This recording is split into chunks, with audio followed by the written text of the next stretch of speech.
Welcome to Sip Tea with me. I'm your host, Lisa Schoenthal. Think of me as that fun and inspirational auntie or sister you always wish you'd had. This is a space where we hang out, brew up meaningful conversations about health, wealth, relationships, and travel because life is too short not to live with purpose, passion, and abundance. If you're ready to chase your dreams, find your balance, and make a massive impact, you're at the right table. I'll be sharing real stories, life hacks, and epic wisdom to keep you mindful, energized, and connected. It's all about inspiring and empowering you. So grab your favorite cuppa as we spill the tea on how to create a life that's transformational, empowering, and authentically you, 100%. Let's drink to that and get started.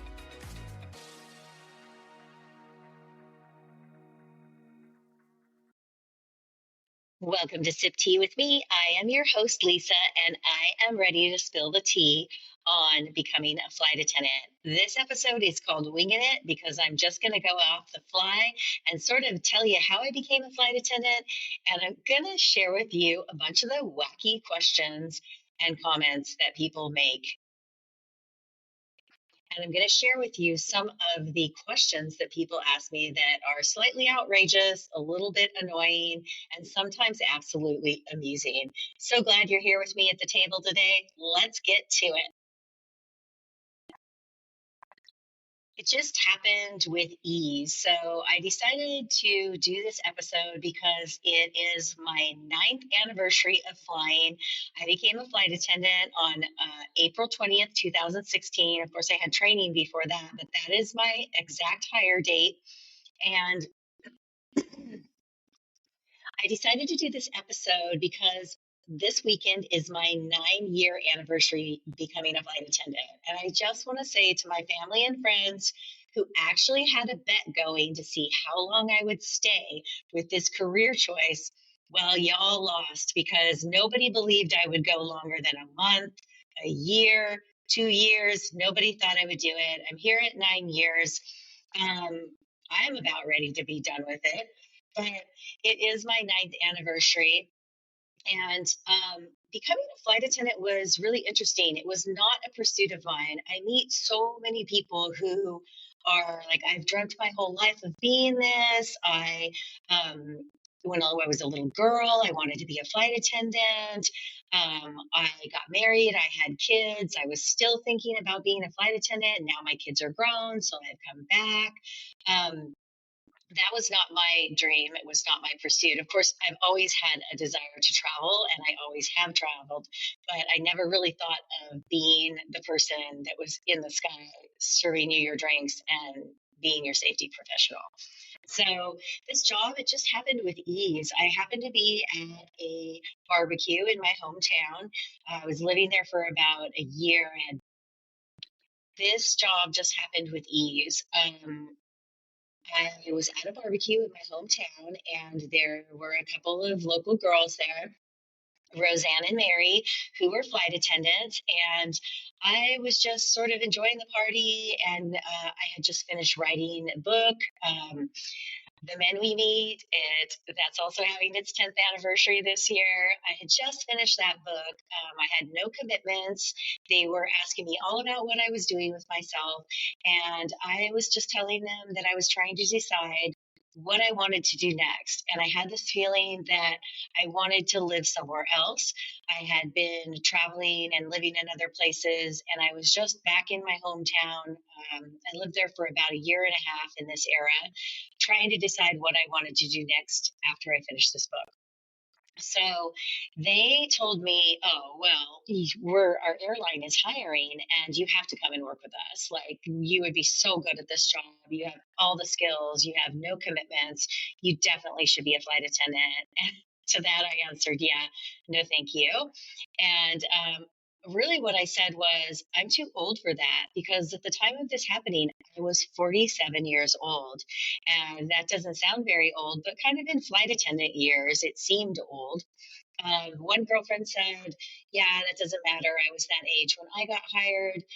And they said, just let us send you some information. We'll just send you a little information on the job. Well, what they sent me was letters of recommendation. And they also told me I needed to apply to all the airlines, which I also said no, thank you. Because once I applied to their airline, now our airline, the application process takes forever. So you send in your resume, and which I didn't have at the time because I had been in the special events industry, first in the fashion industry, then in the special events industry, and I had been recruited pretty much into every one of my sales positions, and I didn't really need a resume. So I had to whip up a resume. I also had all of my health coaching and my yoga and all of that stuff. So I had to get it all on paper. I did it. It was not very organized. Let's just say it was very quick. This is before Chat GPT too, so you couldn't just whip things out. So I was kind of lazy about it. Threw together that resume, and then when I went online to apply, the process was basically personality profiling. So it takes about an hour, and they just ask you the same questions over and over 50 different ways, I guess, to see if you're crazy or whatever. But I did that, sent my letters of recommendation along with that, and you also send a cover letter, which I will talk about later. But the situation is I just felt like I was obligated to at least apply because they had been so nice to send me all of this information. And, I just never expected to be hired, so I didn't put a lot of effort into it. But let me just go backtrack for a second and talk about looking for the signs that are all around us, signs pointing us into the right direction. There really are no coincidences, as they say, because when I was hired, it was the spring of 2016. But in 2015, I was out again in my hometown at a very funny bar that we call the Wrinkle Room or the Comb Over. It's just kind of like there's not a lot going on in my hometown, and it's just like kind of a fun place that everyone collides with each other. It's a little bit older crowd. Anyway, it's a place to go dancing and have fun. But I was out that night with my girlfriend who had just broken up with this guy who was a major jerk, and she just wanted to go out and have a really fun night. And so I was like, yeah, I'll wing woman. I'll be with you. Well, let's do this thing. I didn't necessarily want to go out, but I wanted to be there for her, right? Because we got to have our girls' backs. So this was, we walked into the bar. So anyway, we walked into the bar and we were sort of hanging around, looking at the lay of the land, see if anyone we knew was there. And so we walked into the bar, and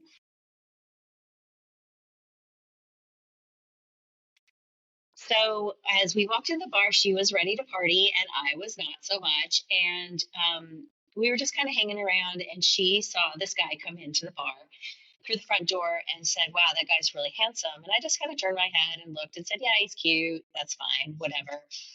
Anyway, she went off to have some fun, and I was sitting at the bar. And it was so crazy. There were these two women fighting at the bar. Like,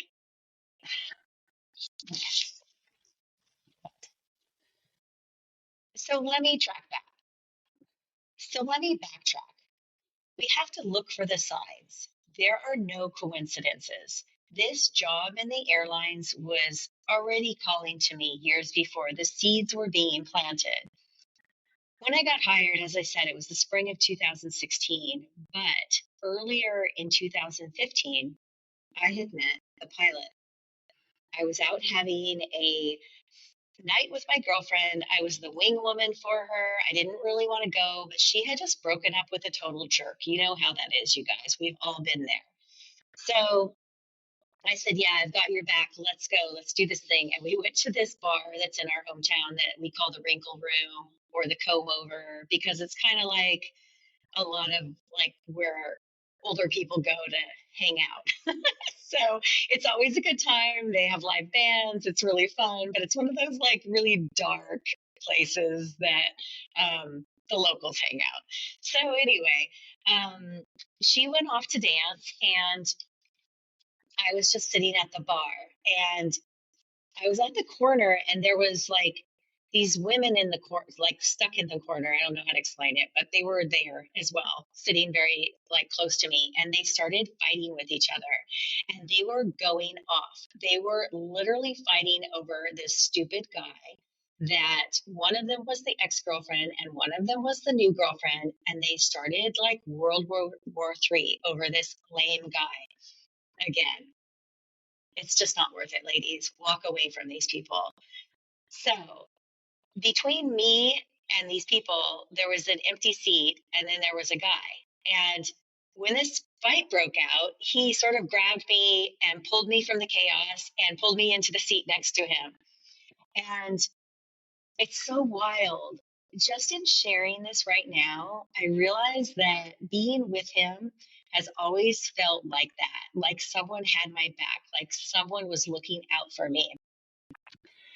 So, anyways, he was a pilot on layover, and we all know the reps that pilots have. Sorry, pilots, but you kind of, a lot of you created your own reputations. Anyway, he did ask me out for the next day, and then he kept returning to town. And we both agreed this was going nowhere. He was East Coast, I was West Coast. We were both on our own programs. I was totally not ready to get into something else again. I had just finished writing that book and kind of letting everything settle and really enjoying just my own self and my time and living within my own desires and kind of living in the moment. And him being the Aquarian that he is, he was happy with the freedom that he had. So, and we enjoyed so much wonderful. Crazy enough, this relationship became one of the sweetest in my life. I'm going to spill the tea on this relationship in the 10th anniversary edition of The Men We Meet 15 Key Lessons Learned in Love. Sorry to leave y'all hanging, but he will finally get the chapter that he deserves. The point of all this is that the airline industry was coming for me.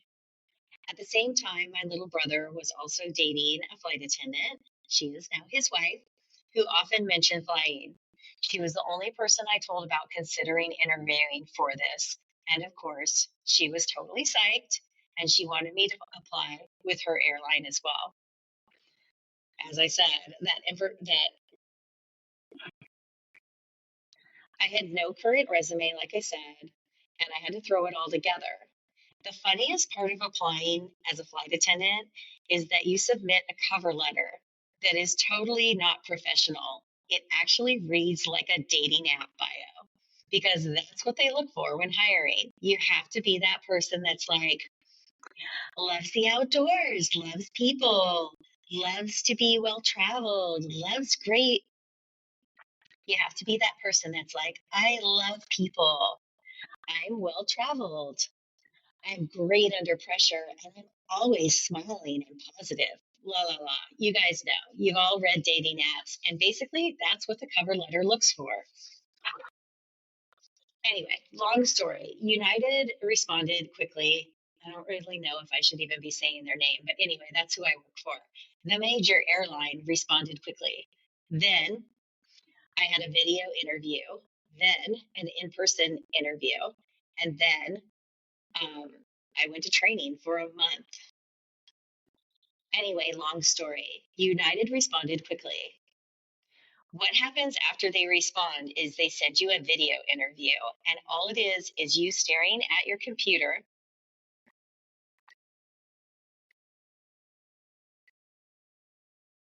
And all it is you staring at your computer as questions come up, and there's a clock ticking, and you have to answer the question within the time.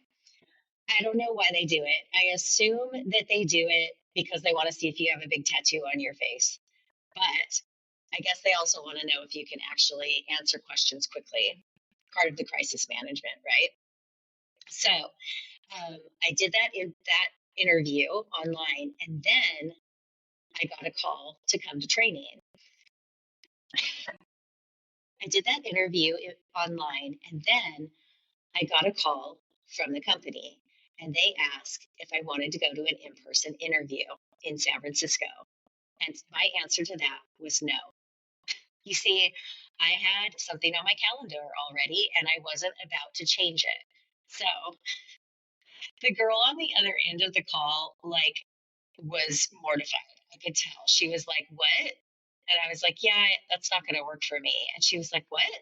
I said, "Yeah, that date to come and interview is not going to work for me." And she was like, okay. Well, how about if you come and interview in Houston the next week?" And I said, "Yeah, that works for me. Great." So anyway, they sent me to Houston for this in-person interview. And the thing was, is like, I'm just going to tell you, everything about flight attending is expensive. Um, the job does not pay well. And this in-person interview that they were inviting me to, they were going to fly me on their plane for no cost. But of course, I had to stay in a hotel room at my own expense to go to this interview. So that was the first thing. So I get to the interview. It's like 50 people in one room. They're totally looking at you to see how you interact. They're looking at you to see how you're dressed. And basically, the process starts there, and they begin to weed people out that way. Then you have a one on one interview. At the time, it was with another flight attendant, and they ask you all kinds of questions. And the idea here is that they pretty much decide if they would want to work with you on a plane, because being a flight attendant is a lot of working together, and you have a different crew almost every time you work. So you have to really be able to settle in and work with people quickly. And I really loved that part of the process. I think it's really important that people who do the job have a say in who they work with. All right, that's just my 2 cents on that. So, anyways, then guess what? I got hired and I was all set to be sent to Houston to train for 6 weeks with, um, so I was hired and I was set to go to Houston for 6 weeks of training. Again, unpaid training in a hotel room. They did pay for the hotel this time. In a hotel room with a person I had never met, eating terrible food, sleeping hardly at all. In a hotel room with a person I had never met for 6 weeks, and these nonstop, really long days of training, like morning till night training, and then everyone stressing out about passing, and so much fear and so much worry, and like everyone's lives depended on it. Personally, for me, about 10 days in, I was like, I'm done with this. I think I just need to go home. And thank God I met some great people in training. I'll talk about that later too. But I mean, I don't know why I stayed, but something in my gut told me that I had to do this. Something in my gut told me this wasn't about being a flight attendant. There was something else that was going to happen. I did not know what that was. It was the unknown, but my gut was so clear on this. And the last time I had felt that was when my company, my special events company, had asked me to go to San Francisco to take over the Pacific Northwest. There was something specific in my gut that was like, pack your bags, you're going. And it's really important that we take the time to talk to ourselves, to sit with ourselves, to journal, to really feel into where we're at and how we actually feel about things, not what we think about things, but how we feel about them. So, like I said, the situation being a flight attendant was absolutely clear that this is what I was supposed to be doing. Because I had known that feeling before, I just went for it. I took the job. And then, of course, as I was heading off to training, my sister in law's company called, and she worked for Virgin at the time, and they called, and I thought that was way sexier and way cuter uniforms and seemed really fun. But they called and they asked me to interview. But like I said, I had already accepted the United opportunity, and so I went off with them. Um, I like I said, I've questioned that choice so many times over the years, mostly because of the low pay, the unhealthy lifestyle. I mean, you don't sleep well, you don't eat well. It's really hard to find time to exercise. And if you do, your body doesn't feel that good. And over the years, I've questioned it a lot. It had me in a place where I was continuing my nomadic lifestyle. I was not living anywhere. I couldn't even afford to have lived somewhere if I thought about it. Thank God for my bestie Kathy and her husband Phil and their kids that like invited me to stay in their home. I lived in their home for 3 years. Granted, I wasn't there all the time because I was flying, and when I wasn't flying, I was traveling, and I was really trying to take advantage of the benefits. But I mean, I'll never be able to thank them enough. Absolutely amazing. So like I said, I've questioned the choice, but looking back, everything makes so much sense, right? When we have that hindsight, um, I am so thankful that I trusted my gut, that I trusted the process. Because what happened was during training, I met a handful of friends that are totally my soul family. They are the loves of my life. They have inspired me. They have empowered me. They have helped me transform. They keep me going. And it's not about our flight attending because we don't even get to fly together, and a couple of them don't even work for the airline anymore.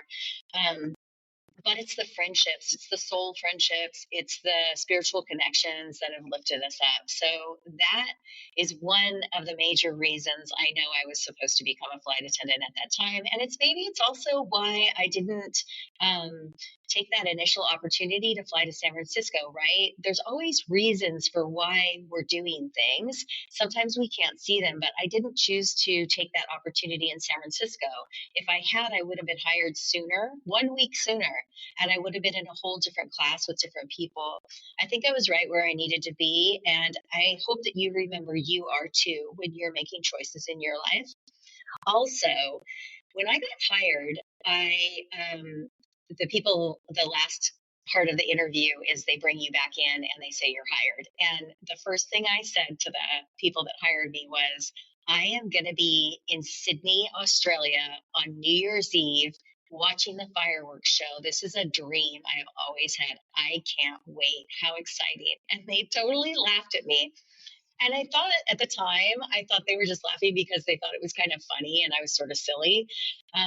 But now I realize what they were thinking was, you're going to be on reserve, you're not going to have a life, and you're never going to get to Australia on New Year's Eve because you're going to be working. And the truth of the matter is, I was not working. I was in Sydney, Australia. I was watching the fireworks. I was on a sailboat. And thanks to my girlfriend Cynthia, who's just, I don't know, it's divine timing, right? Like all the things lined up. And I ended up on the sailboat. And again, in the 10th anniversary of this, again in the 10th anniversary edition of The Men We Meet that will be coming out later this year, I will tell the story about the sailor, the guy who owned the boat that I was on, and what happened during that relationship and what I got from that. But what really happened was me going back and forth to Australia because I had these flight benefits. Like 1 year, I went back and forth to Sydney 9 times. And what really happened then was it solidified my friendships. I have a whole bunch of amazing girlfriends in Australia and my cousins there who I love and adore. And these trips back and forth just allowed me to really see that my soul is at home in Australia. Like, this is where I will someday build some part of the future. um, it's where I'm happiest. It's where I'm most creative. And without being a flight attendant, I never would have figured that out. So it all makes sense, right? The truth is about the flying, I am totally over it. Right now, I just call it my side gig. I have 1 year left before I can retire with my flight benefits, and I'm just trying to make it through. But like I said, I had to switch my mindset. There was a part of me for a while that was like, oh my God, how am I going to keep doing this job? And then I realized that instead of making it my main job, I could make it my side gig. So, as most of you kind of know me or follow me, you can see that I have shifted back to all of my passions and my purpose. my desire to serve others in a deeper way by continuing to teach yoga and classes, by creating retreats, because I'm always going to travel, right? I'm writing again. I've got this awesome podcast and dancing and playing and making time for the things that really light up my soul rather than focusing on the flight attending. So, what I do is when I feel like I can't do another year of this job, I dive deep into the gratitude and my trust. I dive deep into the gratitude and trust the timing is just perfect. I'm ready for what comes each day. Have you ever had that feeling? You have to just tune in and trust. That's all there is to it. And shift to what feels good and shift away from what doesn't. So, okay, I want to talk about being a flight attendant. It's a weird world. I'm just going to say that. I know everyone thinks it's glam, but it's super weird. I get where the fantasies come from and the glam life of sexy stews, partying with crew and pilots all over the world in their cute mini dresses and go-go boots, scarf and hat, an image from the 70s, right? I actually have an auntie who was a flight attendant at that time, and she was smoking hot. And actually, she still is. So it's hard to, it's a hard image to shake, even though our company continues to supply us with the ugliest, unsexy, ugly. It's a hard image to shake, even though the company continues to supply us with the ugliest, unisex, ugly. It's a hard image to shake, even though the company continues to supply us with the ugliest unisex uniforms imaginable. I just want to say that I was the girl in high school who was voted best dressed. And I ended up at the Fashion Institute for college. I love fashion. I love textiles. I love colors. I love style. And I never, ever considered I would wear an ugly, itchy poly blend uniform to work. And that when I walk through the airport, people would think that's sexy. Isn't that crazy? I find it to be so crazy. And I just want to say about being a flight attendant, the uniforms are ugly.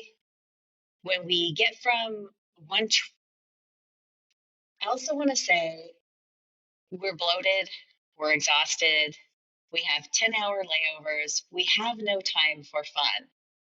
It's a total joke. It's not smoking hot. It's not sexy in any way.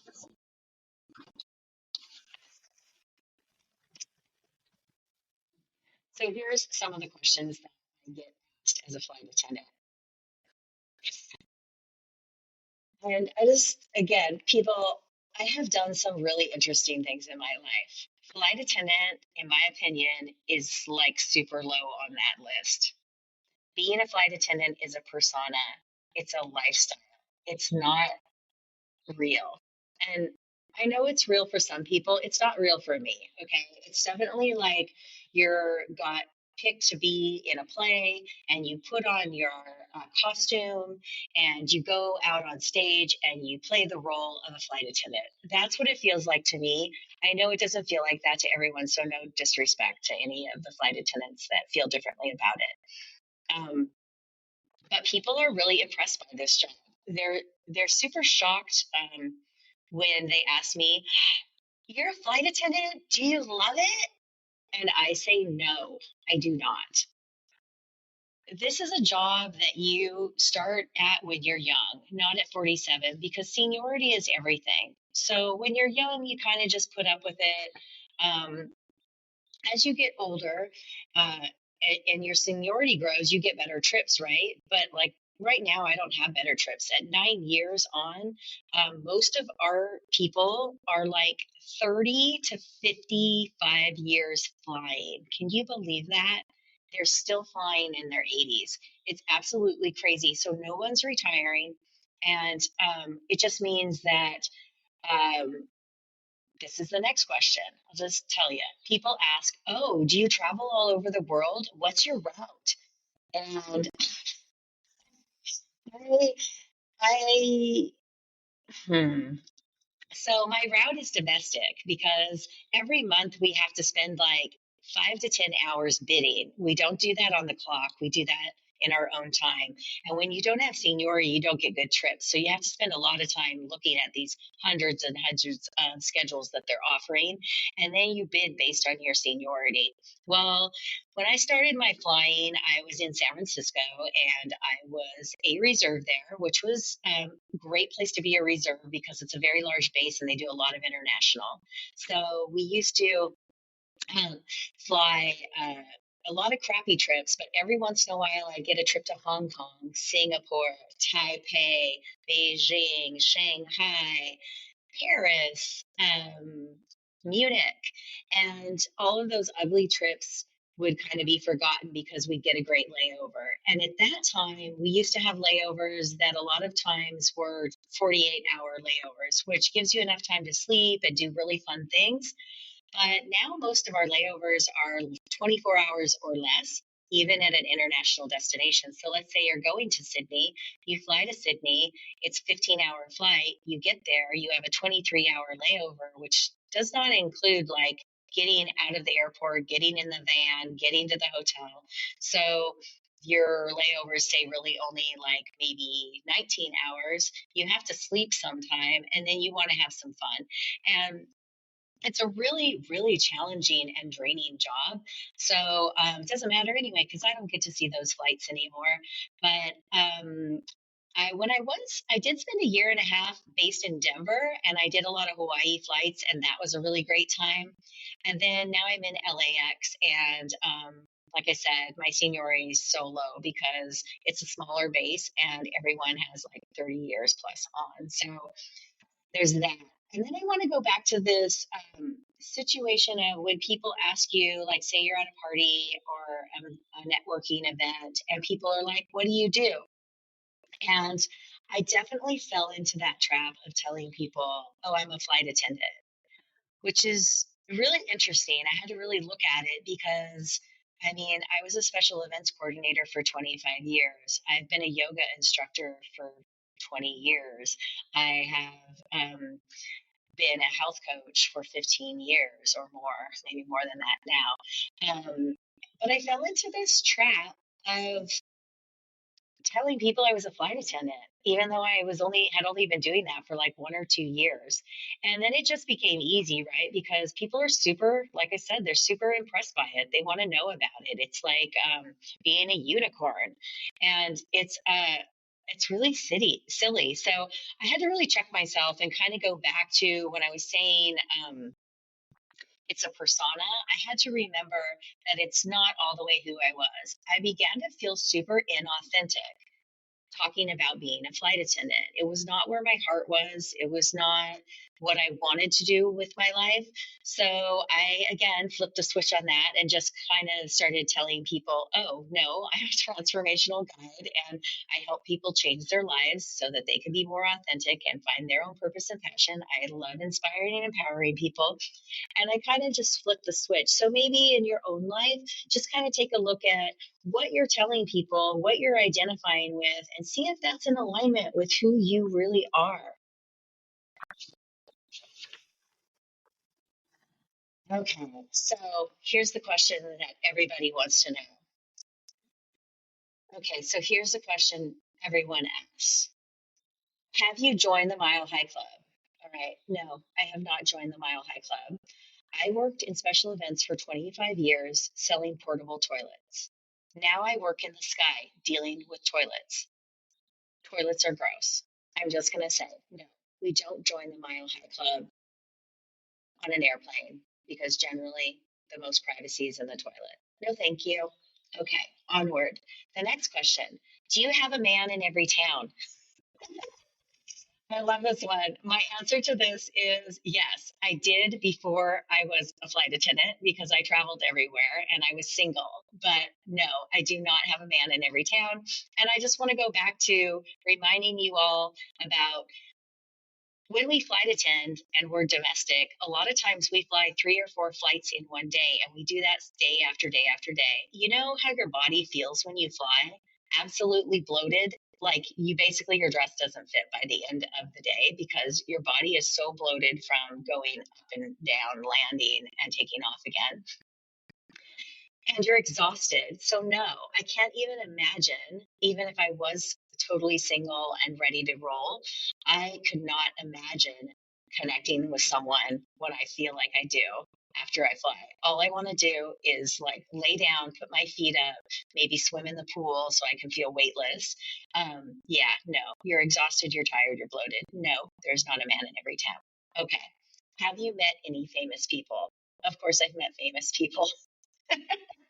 So, you know where I met a lot of famous people was when I was running a retail store called BB back in the day in the West Side Pavilion in Los Angeles. I had every single movie star you could think of coming into my store. I used to personally dress Faith Hill. I met Raquel Welch, Roseanne Barr, every actress from 90210 and what's that other one? Melrose Place. I met all of those people. Um, they would come in daily. Okay, so I met more people, more famous people doing that. But I did meet someone on the plane that made me go wild. So I was working a flight from San Francisco to Reno, and this I was working at the door. So I was working a flight from San Francisco to Reno, and most of the passengers had boarded. I didn't know what we were waiting for, and I was just kind of hanging around at the door because that was my position, just greeting people. And this guy came around the corner, and he was coming very slowly, and he was obviously waiting for someone walking behind him. And when the man behind him stepped around the corner, I literally swooned, and out of my mouth came, "Oh my God, Tony Bennett." Okay, so for younger people, maybe you don't know who he is, but he was part of like Frank Sinatra's day. He was one of the crooners, as they say. And the thing about him was, first of all, I want to if you don't know who he is, he was in his 80s at the time. And he has this beautiful voice. And as you know, my grandma Pansy was the love of my life. And in her last few years of life, music was extra important to her. She couldn't really read anymore, and her body was like not as agile as it had been. And she just loved to listen to music. So I would go to where she was, and I would put the music on, and it was lots of times it was Tony Bennett singing, and it was so beautiful. So when he came around the corner and I gushed like a teenager, he laughed, he blushed, he thought it was funny. He said, "Well, nice to meet you, sweetie." And then we got him to a seat, and I had the opportunity to be in his cabin working with him. And I had the opportunity to get to tell him how important his music was in my world and in my grandmother's world, and how he had brought so much joy into her life.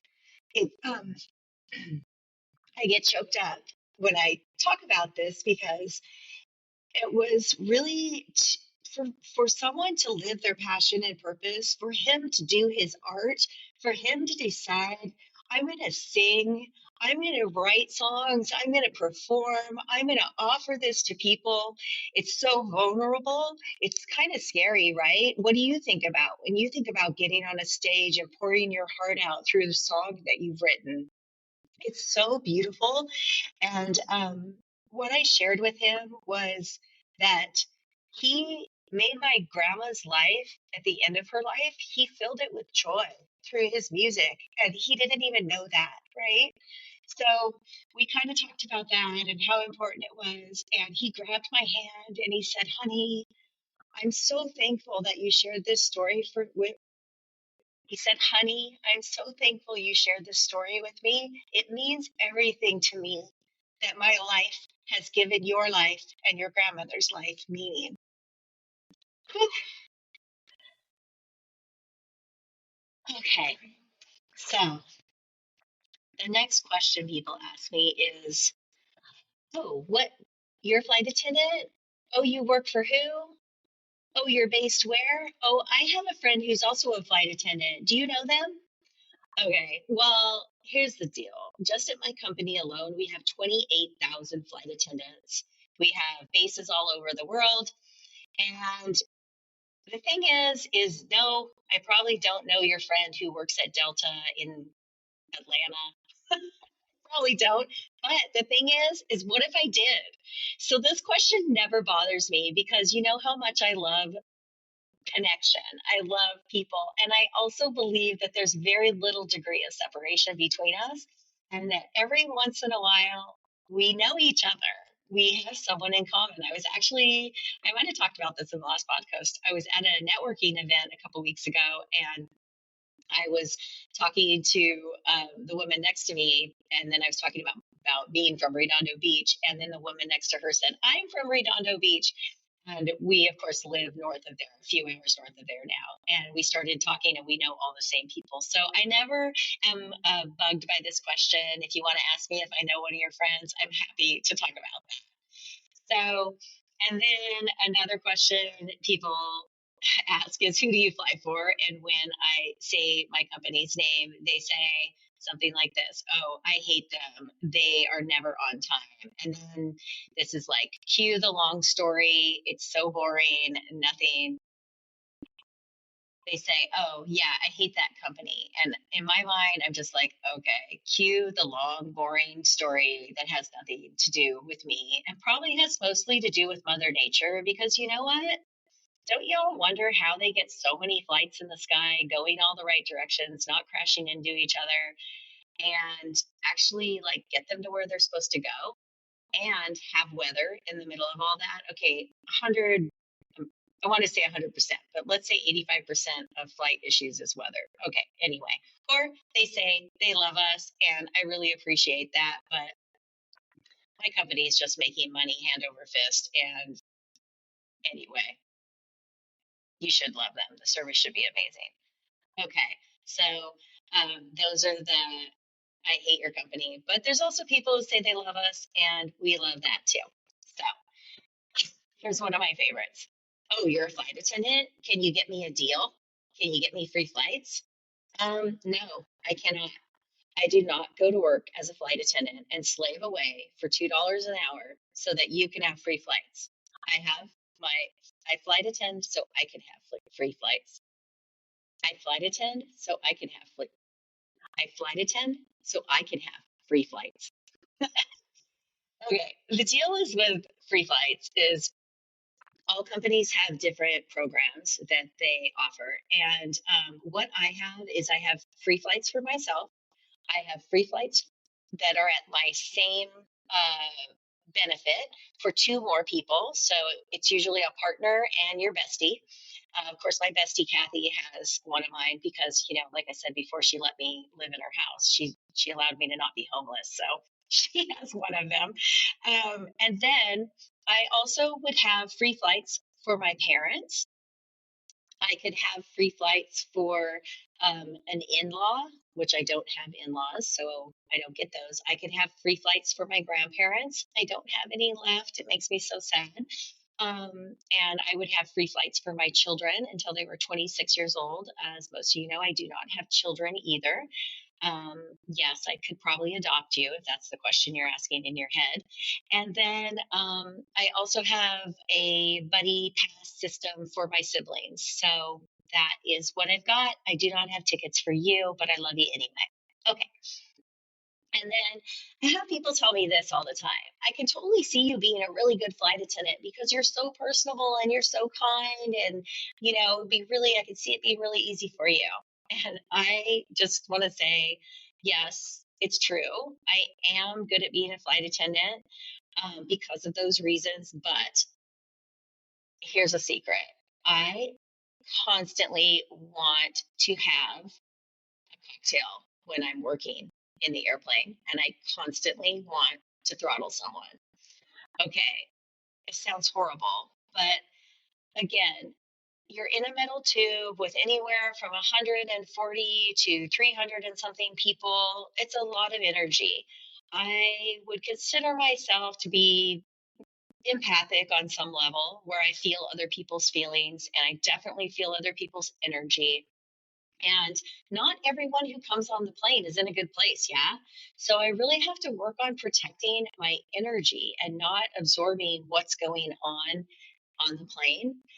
I also want to say this craving to have a cocktail. I do not drink almost ever. Like anyone who knows me well knows that I'm not a drinker. I had two grandfathers that were alcoholics and several partners that had substance abuse issues. And I don't, it doesn't work for me. It doesn't feel good in my body. It disrupts your hormones. It makes me feel slow and kind of makes me grouchy. So anyway, I always find it interesting that when I'm on the airplane, I'm like craving a cocktail. And I think that's just my nervous system saying like, this is a lot. You need something. I just take deep breaths. Of course, I don't have a cocktail that would get me kicked off the plane and get me fired. So I would never have a cocktail on the plane. And I would honestly, I would feel even worse if I did. And then I definitely want to slap somebody. Most of the time, again, I just take those deep breaths and move on. I mean, my true nature is being kind and compassionate and empathetic and thoughtful, right? And I, um,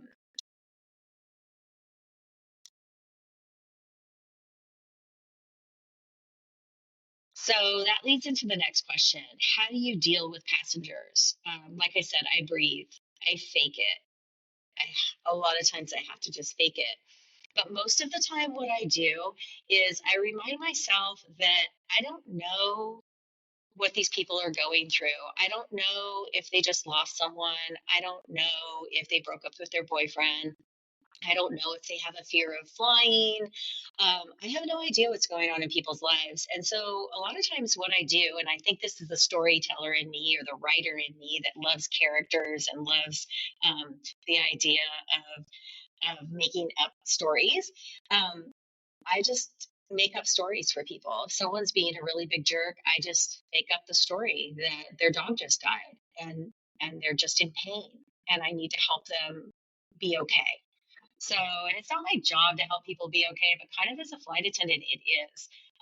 It's definitely to have patience. So I do that, and I don't only do that for the passengers. I do it for myself because so many times when I was flying and I was trying to figure out like why I didn't feel great, it was because again I was being inauthentic. It was because I was not being empathetic and not being kind and coming home feeling like really grouchy. And I was like, that's not who I am. So I treat people with kindness, not just because I'm kind to them, but because I like to be kind to myself. Keep that in mind. All right. So people are like, what is the weirdest thing that ever happened on the plane? And I'm just going to tell this story that's not very lovely. So people ask, what was the weirdest thing you ever saw on the plane? Well, on a trip from San Francisco to Mexico City, I had a very beautiful young woman and her mother very close to the front of the plane, like just behind the first class. And the young woman kept getting up and coming to the bathroom, and she seemed really uncomfortable, and I didn't quite know what was going on. And finally, I said to her, like, is everything okay with you? And she was very uncomfortable, she seemed very embarrassed, and she basically explained. I had to really pull it out of her. She seemed really embarrassed, and I had to really ask her a lot of questions to get her to explain what was happening. But what she finally described was that the man across the aisle from her was taking care of himself and looking over at her while he was doing it. And I was like, oh my God. And she was mortified. And her mom was absolutely disgusted. They were definitely from Mexico, and they were very, you could tell they were very conservative and really, really shocked by the situation, as we all would be, right? So, anyway, I had to deal with that. And I don't know, you're probably asking, like, how did I deal with that? First of all, what I did was I moved their seats. So I had the opportunity to do that. We don't always have the opportunity to do that. And then I had to have a conversation with the gentleman. And I had to tell the pilot what was going on. And I had to tell my crew what was going on. I was working with two gentlemen in the back of the plane, and I had to ask them to continuously walk through the aisle. Um, and I didn't specifically address the passenger with what he was doing, but I had to let him know that we were watching him. Okay, so that was lovely. And then people ask, have you ever had to kick people off of the plane? Yes, of course. I have kicked off many drunk and disorderly people. I actually had an incident once where there was a drunk guy, and we wanted to kick him off before the plane took off, and the pilot kind of overrode the situation, and we ended up having problems with him the entire flight. And that is a super long story. I'm not going to get into it, but let's just say I learned a lot from it. Sometimes situations in our life that don't make sense, that are so frustrating, that are so ridiculous, they lead to the biggest lessons we can have in life, right? So again, back to just appreciating that. I know that pilot that made that choice will never make that choice again, and I know that I will handle things differently in the future. All right. What's my biggest peeve when flying? Young people who can't lift their own bag is a peeve. Um, if you packed your bag, you need to put it in the overhead bin. Just in a public service announcement, flight attendants do not get medical leave, or the company does not support them if they have their shoulder pulled out or have done anything while lifting a bag, unless it was helping a disabled or elderly passenger. So we don't have any support from our company. Our job is not to lift your bags. Our job is to make sure that you're safe on the plane and everything runs smoothly. So um, if you can't lift your own bag, we can easily tag it. No problem. We just put a tag on it. We put it under the plane. No problem. So lift your own bag, people. Um, the other peeve is really scared animals posing as service pets. This is so unfair. So, I mean, lots of times we have a flight where we have like at least five pets in the cabin, and one of them will be a real service animal, and several of them will be scared to death. They're shaking, they're not used to the noise, they're not used to the people, they're a lot of times not in a carrier, which would help them feel safer, and or they're in a carrier and they're not used to being in a carrier.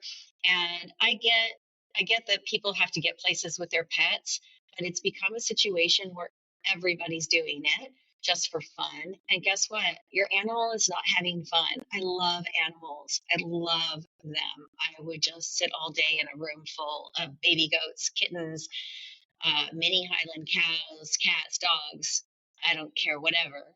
But this is not okay for your pets. All right. And my two peeves that kind of go together are kids with zero manners, and more so the parents who raise them. So people, raise your kids better. Come on.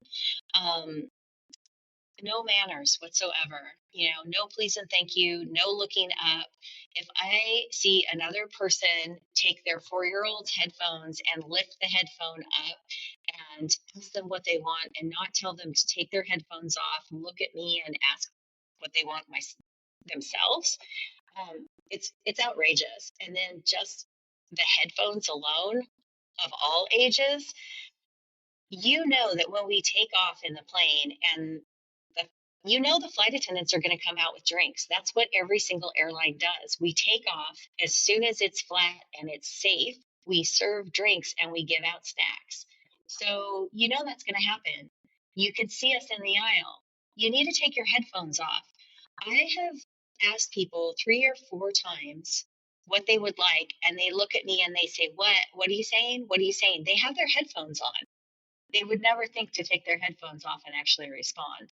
Or they have their headphones on and they're so into whatever they're watching that they don't look up. A lot of times I'll try to reach over, I'll ask the person next to them to give them a tap, because if we don't get their attention, they end up in the back of the plane like 20 minutes later saying, "You skipped me during service." This is not okay, people. We did not skip you. You skipped life. You decided to check out. So take your headphones off. Okay.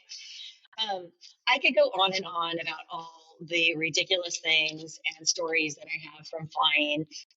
And if you want to ask me something specific, just please send me a DM or go over to my mailing list over at lisashowenthal.com. And guess what? There's a freebie over there, and it's a journal guide for transformation and self-discovery. I'd love for you to have a copy of it.